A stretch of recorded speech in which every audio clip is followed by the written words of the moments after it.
Hello बच्चों, तो आपका फिर से बहुत बहुत स्वागत है हमारे खूबसूरत से चैनल एजुकेशन प्लस पे। तो अभी जो होता है हम क्या करने वाले हैं, हिंदी के कुछ चैप्टर्स हैं उनको जो होता है हम पढ़ने वाले हैं। ठीक है, हिंदी का जो हमारा सबसे पहला चैप्टर है जिसका नाम है श्रम विभाजन एवं जाति प्रथा। तो इसके जो लेखक है वो कौन है, हमारे भीमराव अम्बेडकर जी हैं इस चैप्टर के लेखक। तो सबसे पहले जो होता है इस चैप्टर को पढ़ने वाले हैं और इसको जो होता है आप इग्नोर करिएगा। ठीक है, मतलब इसको इग्नोर करना है यार, क्योंकि फोटो उतना अच्छा है नहीं है। ठीक है, और चैप्टर का नाम हमारा है, मतलब हमारा चैप्टर का नाम जो है श्रम विभाजन और जाति प्रथा है। तो इसको जो होता है हम पढ़ने वाले हैं। ठीक है, और हमारा जो होता है अभी नारा चल रहा है क्या, अब की बार 90 पार। ठीक है, मतलब 90% से ज्यादा लाना ही है, ये हम लोग का क्या है संघर्ष हो रहा है। इसीलिए हो रहा है कि हम लोग 90% से ज्यादा आप लोगों का रिजल्ट लेके आए। ठीक है, चलो यार शुरू करते हैं अपने चैप्टर को।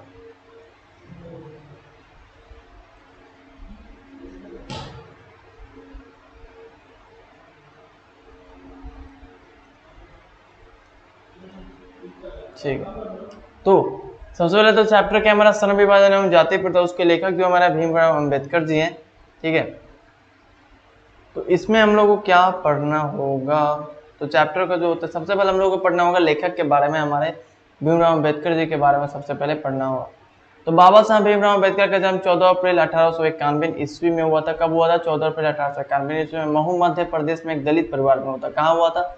महू मध्य प्रदेश में एक दलित परिवार में हुआ था। ठीक है, यहाँ से एक चीज एक ऑब्जेक्टिव आ सकता है, मानव मुक्ति के पुरोधा बाबा साहब अपने समय के सबसे सुपठित जनों में से एक थे। मतलब उस समय जो थे जो बाबा साहब भीमराव अम्बेडकर थे सबसे पढ़े लिखे में से आते थे। ठीक है, उस समय के जितने भी व्यक्ति थे उसमें सबसे पढ़े लिखे में जो होते हैं हमारे बाबा साहब भीमराव अम्बेडकर आते थे। प्राथमिक शिक्षा के बाद बडौरा नरेश कौन थे? राजा थे उस समय के। तो बडौरा नरेश के प्रोत्साहन पर उच्चतर शिक्षा के लिए न्यूयॉर्क फिर वहां से लंदन गए। तो मतलब इनका थोड़ा सा स्ट्रगल था, आप लोग ये कहानी शायद जानते हुए, गांव में रह के क्लास के बाहर खड़े होकर पढ़े थे, फिर वहां से पढ़ते पढ़ते कुछ अच्छा किया। तो उसी जिस क्षेत्र में रहते थे उसी क्षेत्र के जो राजा थे हमारे बड़ौदा नरेश, ठीक है, तो उन्होंने जो होता है अपने सपोर्ट से उन्होंने क्या किया, बाबा अम्बेडकर साहब को सपोर्ट किया। और उन्होंने जिनको सपोर्ट किया तो ये जो होता है उनके सपोर्ट से कहाँ गए? न्यूयॉर्क गए पढ़ने और फिर इसके बाद लंदन गए। ठीक है, उन्होंने संस्कृत का धार्मिक पौराणिक और पूरा वैदिक वांग्मय अनुवाद के जरिए पढ़ा और ऐतिहासिक सामाजिक क्षेत्र में अनेक मौलिक स्थापनाएं प्रस्तुत की। उन्होंने संस्कृत का धार्मिक पौराणिक और पूरा वैदिक वांग्मय अनुवाद के जरिए पढ़ा। ठीक है, इन्होंने क्या किया, संस्कृत का धार्मिक पौराणिक और पूरा वैदिक वांग्मय जो था अनुवाद के जरिए पढ़ा और ऐतिहासिक समाज क्षेत्र में अनेक मौलिक स्थापनाएं प्रस्तुत की। और इन्होंने कुछ जो होता है स्थापनाएं मतलब कुछ बात कही। ठीक है, सब मिलाकर वे इतिहास मीमांसक विधिवेता अर्थशास्त्री समाजशास्त्री शिक्षाविद धर्म दर्शन के व्याख्यात बनकर उभरे। मतलब उन्होंने इतिहास के बारे में जानते थे, वो विधिवेता अर्थशास्त्र के बारे में जानते, समाजशास्त्र के बारे में जानते, शिक्षा के बारे में भी, धर्म के बारे में भी जानते थे। इन सभी का ज्ञान लेके जो होता है हमारे बाबा साहब भीमराव अम्बेडकर उभरे और इन सभी के बारे में कुछ मतलब इतना ज्ञान था कि इन सभी के बारे में बोल सकते, चूंकि इतना नहीं बोल सकते, बहुत ज्ञान था इनके पास। ठीक है, स्वदेश में कुछ समय उन्होंने वकालत भी की। स्वदेश मतलब विदेश में। समाज और राजनीतिक में बेहद सक्रिय भूमिका निभाते हुए उन्होंने अछूतों स्त्रियों और मजदूरों को मानवीय अधिकार व सम्मान दिलाने के लिए अथक संघर्ष किया। ठीक है, वहाँ पे क्या थे, मतलब विदेश में क्या वकील का काम करते थे, फिर वहां से इंडिया आए, फिर इंडिया में क्या किया उन्होंने अछूतों स्त्रियों और मजदूरों को मानवीय अधिकार व सम्मान दिलाने के लिए अथक संघर्ष किया। और आप लोगों को शायद मालूम होगा कि जो हमारा संविधान लिखा गया है वो शायद वो भीमराव अम्बेडकर जी ने ही लिखा है संविधान। ठीक है, तो संविधान कहीं ना कहीं इन सभी अछूतों स्त्रियों और मजदूरों का मानवीय अधिकार व सम्मान दिलाने के लिए ही जो होता है कहीं ना कहीं संविधान को लिखा गया है। और ये सारी चीज़ें जो होता है हमारे बाबा भीमराव अम्बेडकर ने की हैं। ठीक है, उनके चिंतन व रचनात्मकता के मुख्यतः 3 प्रेरक व्यक्ति रहे। प्रेरक व्यक्ति इन सेंस के 3 ऐसे व्यक्ति थे जिनसे वो जो होता है कुछ सीख सकते थे, बुद्ध, कबीर और ज्योतिबा फुले। 3 ऐसे व्यक्ति इनके जिंदगी में, इनके लाइफ में 3 ऐसे व्यक्ति थे जिनसे वे कुछ प्रेरित हो सकते, जिनसे प्रेरणा ले सकते, जिनसे कुछ सीख सकते थे। और 3 व्यक्ति कौन थे? भगवान बुद्ध थे, कबीर थे और ज्योतिबा फुले थे। ठीक है, भारत के संविधान निर्माण में उनकी महती भूमिका और एकनिष्ठ समर्पण के कारण ही हम आज उन्हें भारतीय संविधान का निर्माता कहकर श्रद्धांजलि अर्पित करते हैं। दिसंबर 1956 ईस्वी में दिल्ली में बाबा साहब अम्बेडकर का निधन हो गया। और बाबा साहब अम्बेडकर का निधन कब हुआ? दिसंबर 1956 में। कहाँ पे? वो दिल्ली में। ठीक है, यहाँ पे भी एक ऑब्जेक्टिव बन गया हमारा। तो बाबा साहब ने अनेक पुस्तकें लिखी।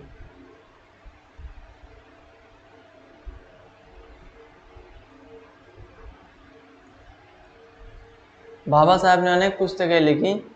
उनकी प्रमुख रचना एवं भाषण है the caste and India, their mechanism, genesis and ये सब यहाँ पे thoughts on linguistic states, the rise and fall of the Hindu women, बाबा ये सारी आदि।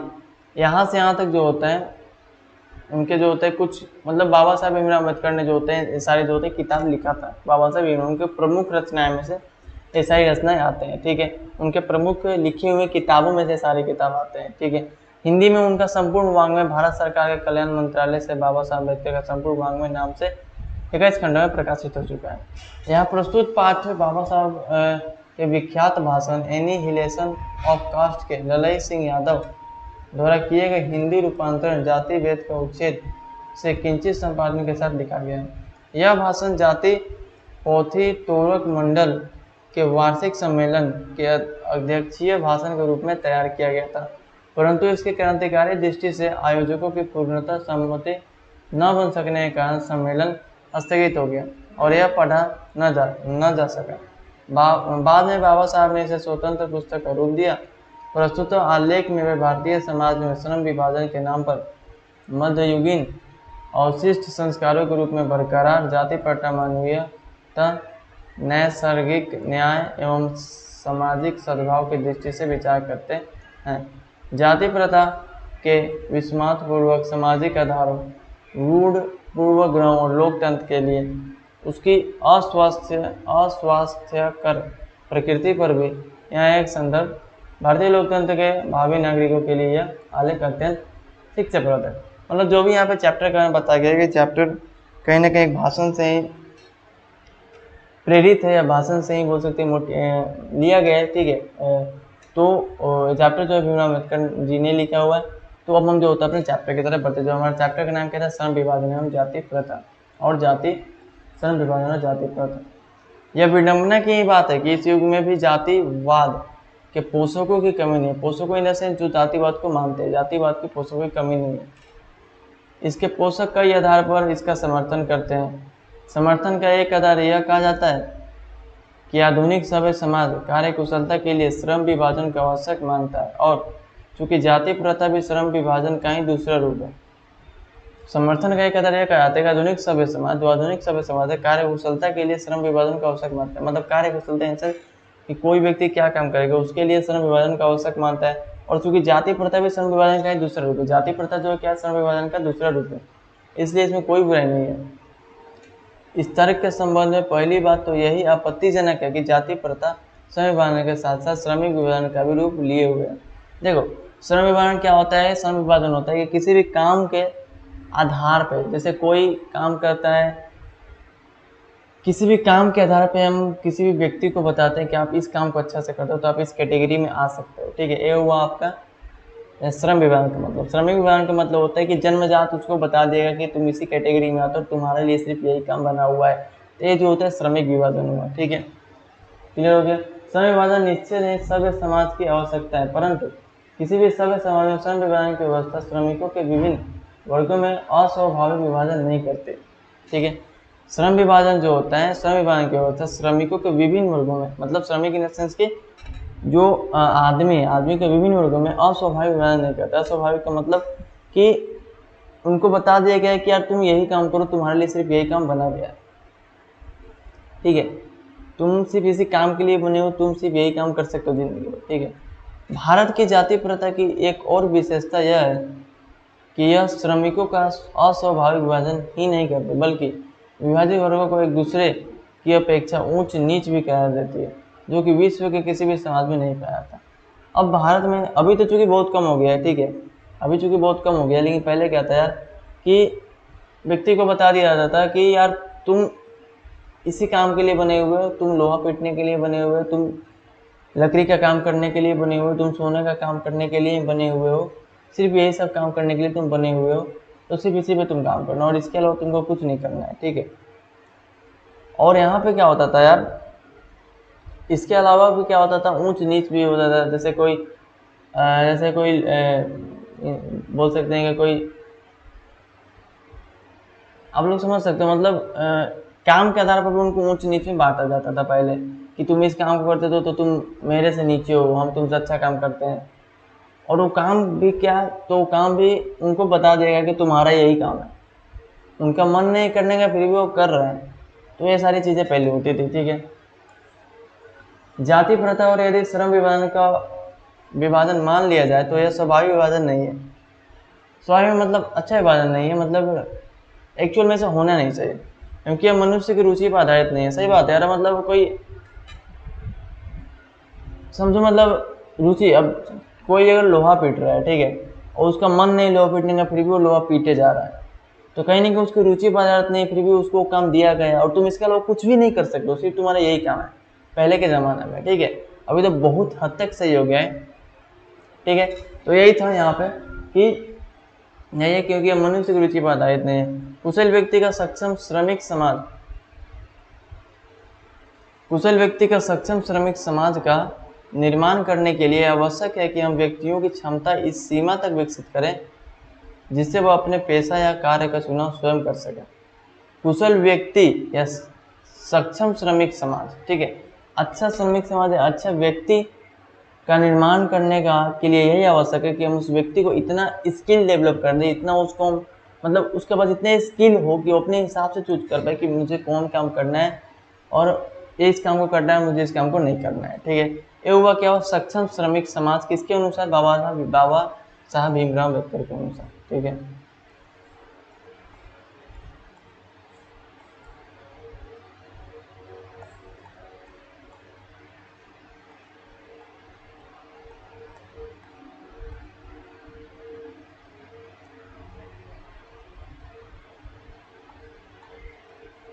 इस सिद्धांत के विपरीत जाति प्रथा का दूसरी सिद्धांत यह है कि इससे मनुष्य के प्रशिक्षण अथवा उसकी निजी क्षमता का विचार किए बिना दूसरी दृष्टिकोण जैसे माता पे, वही है, मतलब इस तरह, मतलब यहाँ पे यही बोला गया है कि कोई बच्चा पेट में, तो वहीं पे उसको डिसाइड कर दिया गया कि जाति प्रथा के अनुसार, ठीक है। इसका एक और जो होता है वो होते दूसरी सिद्धांत बोल सकते हैं जाति प्रथा का। दूसरा जो होता है दूसरी सिद्धांत यह है कि अब पेट में है यार कोई बच्चा, और उसी समय उसका डिसाइड किया गया कि तुम्हारा यही काम है, सिर्फ तुम यही कर सकता है। ये चीज़ भी गलत है कहीं ना कहीं, ये चीज़ भी अच्छा नहीं था उस समय, ठीक है। जाति प्रथा पेशे का दोषपूर्ण पूर्व निर्धारण ही नहीं करते, ठीक है। जाति प्रथा पेशे का दोषपूर्ण पूर्व निर्धारण नहीं करते, बल्कि मनुष्य को जीवन भर के लिए एक पेशे में बांध भी देती है, भले ही पेशा अनुपयुक्त या अपर्याप्त होने के कारण वह भूखों मर जाए। आधुनिक युग में यह स्थिति प्रायः आती है क्योंकि उद्योगों धंधे की प्रक्रिया व तकनीक में निरंतर विकास कभी कभी अकस्मात परिवर्तन हो जाता है, जिसके कारण मनुष्य को अपना पेशा बदलने की आवश्यकता पड़ सकती है। और यही प्रतिकूल परिस्थितियों में भी मनुष्य को अपना पेशा बदलने की स्वतंत्रता न हो तो इसके लिए भूखे मरने के अलावा क्या चारा जाएगा। अब यही है कि उसको बता देगा कि तुम सिर्फ लोहा ही पीटोगे। अब ऐसा हुआ कंपनी में काम कर रहा है और वो कंपनी खराब हो गया या कंपनी खत्म हो गया या कुछ ऐसा वहाँ पे दिक्कतें आने लगी ताकि वहाँ पे उसको काम नहीं मिला या, ठीक है, तो फिर क्या करेगा यार, उसके पास और कोई काम तो है नहीं करने का, वो सिर्फ लोहा ही पीट सकता है और उसको उसका काम मिल नहीं रहा, तो क्या करेगा, भूखे मरेगा, क्योंकि और दूसरा कुछ काम वो कर ही नहीं पाएगा, ठीक है। कर सकता है लेकिन कर नहीं पाएगा, क्योंकि उसको समाज करने नहीं देगा पहले का समाज, ठीक है। तो क्या करेगा, भूखा ही मर जाएगा भाई। हिंदू धर्म की जातीय प्रथा के किसी व्यक्ति को ऐसा पेशा चुनने की अनुमति नहीं देते जो उसका पैतृक पेशा न हो, भले ही वो उसमें पारंगत हो। इस प्रकार पेशा परिवर्तन की अनुमति न देकर जाति प्रथा भारत में बेरोजगारी का एक प्रमुख अप्रत्यक्ष कारण बनी हुई। पहले जो था जाति प्रथा कहीं ना कहीं बेरोजगारी का बहुत बड़ा कारण बना हुआ था, ठीक है, यहाँ पे चीज बताया गया। और हिंदू धर्म की जाति प्रथा किसी व्यक्ति को ऐसा पैसा चुनने की अनुमति नहीं देती जो उसका पैतृक पैसा। पैतृक पैसा का मतलब मेरे पापा जो काम करते आ रहा है हम भी वही काम करें, ये जो होता है यहाँ पे जाति प्रथा का मतलब था, ठीक है। इस प्रकार हम देखते हैं कि श्रम विभाजन की दृष्टि से भी जाति प्रथा गंभीर दोषों से युक्त है। श्रम विभाजन की दृष्टि से जाति प्रथा गंभीर दोषों से युक्त है। जाति प्रथा का श्रम विभाजन मनुष्य को की स्वेच्छा पर निर्भर नहीं करता। मनुष्य की व्यक्तिगत भावना तथा व्यक्तिगत रुचि का इसमें कोई स्थान अथवा महत्व नहीं रहता। इस आधार पर हमें यह स्वीकार करना पड़ेगा कि आज के उद्योगों में गरीबी और उत्पीड़न इतनी बड़ी समस्या नहीं, जितनी यह कि बहुत से लोग निर्धारित कार्यों को रुचि के साथ केवल व्यवस्थावश करते हैं। ठीक है, ये चीज़ क्लियर हो गया ना। मतलब बेरोजगारी से भी ज़्यादा जो बड़ा समस्या था ये जाति प्रथा था, जिसको जो खत्म करना था उस समय। ऐसी स्थिति स्वभावतः मनुष्य को दुर्भावना से ग्रस्त रहकर टालू काम करने और कम काम करने के लिए प्रेरित करती है। ऐसी स्थिति में जहाँ काम करने वालों का न दिल लगता और न दिमाग, कोई कुशलता कैसे प्राप्त की जा सकती है। अतः यह निर्विवाद रूप से सिद्ध हो जाता है कि आर्थिक पहलू से भी जाति प्रथा हानिकारक प्रथा है, क्योंकि मनुष्य की स्वाभाविक प्रेरणा रुचि व आत्मशक्ति को दबाकर उन्हें अस्वाभाविक नियमों में जकड़कर निष्क्रिय बना देती है। ठीक है, अस्वाभाविक मतलब अस्वाभाविक इन द सेंस कि उसका काम नहीं है करने का, वो काम किया जा रहा है और उसको ज़बरदस्ती वो काम करना है तो कुछ तो कर ही नहीं पाएगा ना। मतलब ऐसा समझो कि तुम बस जेल में से बंधे हुए हो, तुम कुछ नहीं कर सकते वहाँ पे, तुम निष्क्रिय हो यार। मतलब तुम्हारा कोई काम नहीं है, बस ऐसे ही बंधे हुए हो। तुमको सिर्फ एक ही काम दिया गया कि पत्थर तोड़ो, अब तुम्हारे पास सिर्फ वही काम है, बिना मन का वही काम किए जा रहे हो, मन नहीं है फिर भी वही किए जा रहे हो, तो कहीं ना कहीं तुम निष्क्रिय हुए। निष्क्रिय का मतलब बेकार हुए यार। अब मैं समस्या के रचनात्मक पहलू को लेता हूँ। मेरे द्वारा जाति प्रथा की आलोचना सुनकर आप लोग मुझसे यह प्रश्न पूछना चाहेंगे कि यदि मैं जातियों के विरुद्ध हूँ तो फिर मेरी दृष्टि में आदर्श समाज क्या है। मेरा उत्तर होगा कि मेरा आदर्श समाज स्वतंत्रता, समता, भ्रातृत्व पर आधारित होगा। स्वतंत्रता, समता मतलब समानता, भ्रातृत्व मतलब भाईचारा। क्या यह ठीक नहीं है? भ्रातृत्व अर्थात भाईचारे में किसी को आपत्ति हो सकती है।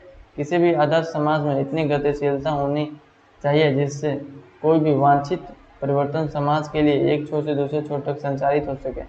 ऐसे समाज के बहुविध हितों में सबका भाग होना चाहिए तथा सबको उनकी रक्षा के लिए प्रति सजग रहना चाहिए। सामाजिक जीवन में अबाध संपर्क के अनेक साधन व अवसर उपलब्ध रहने चाहिए। तात्पर्य यह कि दूध पानी के मिश्रण की तरह भाईचारे का यही वास्तविक रूप है और इसी का दूसरा नाम लोकतंत्र है। क्योंकि लोकतंत्र केवल शासन की एक पद्धति ही नहीं, लोकतंत्र मूलतः सामूहिक जीवनचर्या की एक रीति तथा समाज के सम्मिलित अनुभवों के आदान प्रदान का नाम है। इसमें यह आवश्यक है कि अपने साथियों के प्रति श्रद्धा व सम्मान का भाव है। एक ये जो कहना था कि जाति प्रथा, अगर ये कहना था किसका, भीमराव अम्बेडकर जी का, कि जाति प्रथा नहीं है तो किस आपके अनुसार कैसा समाज होना चाहिए। ठीक है, तो उन्होंने बताया था यहाँ से लेके यहाँ तक उन्होंने अपना उत्तर दिया था। मेरे अनुसार जो होता है स्वतंत्रता, समता और भ्रातृत्व का समाज होना चाहिए। भ्रातृत्व होने में कोई दिक्कत होगा नहीं, सब कोई अपने मन से अपना काम चूज कर सकेगा, अपने मन से अपना काम कर सकेगा, जैसा उसका मन होगा वैसा करेगा, लोकतंत्र के दायरे में रहकर सब कुछ अपना काम करेगा। ठीक है, और हमारा जो होता है चैप्टर खत्म हो गया। यहाँ पे कुछ क्वेश्चन है जिसका आंसर मैं क्या करूँगा आप लोगों को PDF में दे दूंगा। ठीक है, वो से कभी से एक शॉर्ट्स वीडियो बना लूँ उसके लिए। ठीक है, तो इसका जो होता है मैं आप लोगों को किसी PDF में दे दूंगा। ठीक है, तो हो गया यार, चलो चलते हैं। ठीक है, तो यहाँ से कुछ चीज़ें निकल के मतलब ऑब्जेक्टिव जो कि आप लोग लिख सकते हो। कहीं कहीं आप लोग को चैप्टर पढ़ोगे तो कहीं ना कहीं आप लोग को लगा कि यहाँ पे ऑब्जेक्टिव हो सकता है। जैसे भीमराव अम्बेडकर जी का जन्म कब हुआ, उनकी मृत्यु कभी कहाँ पे उनका जन्म हुआ। ठीक है, उन्होंने कौन कौन से पुस्तकें लिखी थी। ठीक है, और क्या और भी बहुत सारे हो सकते हैं। और वहाँ पे फिर भीमराव अम्बेडकर किसके प्रोत्साहन से गए थे पढ़ने, बड़ौदा नर्स के प्रोत्साहन से कहाँ पढ़ने गए थे। फिर यहाँ पे श्रम विभाजन जाति प्रथा के लेखक कौन है। ठीक है, यहाँ पे श्रम विभाजन जाति प्रथा विडम्बना की बात, विडम्बना का मतलब क्या है, विडम्बना का मतलब जातिवाद है। ठीक है, ये सारी चीज़ें हमारा जो होता है यहाँ पे फर्स्ट चैप्टर क्लियर हो गया। ठीक है, चलो यार, थैंक यू सो मच। ठीक है, मुझे बोलो थैंक यू सो मच। और ठीक है, जाओ यार, अब हमारा चैप्टर तो हो गया, कंप्लीट हो गया, और अगले चैप्टर में मिलते हैं फिर। ठीक है।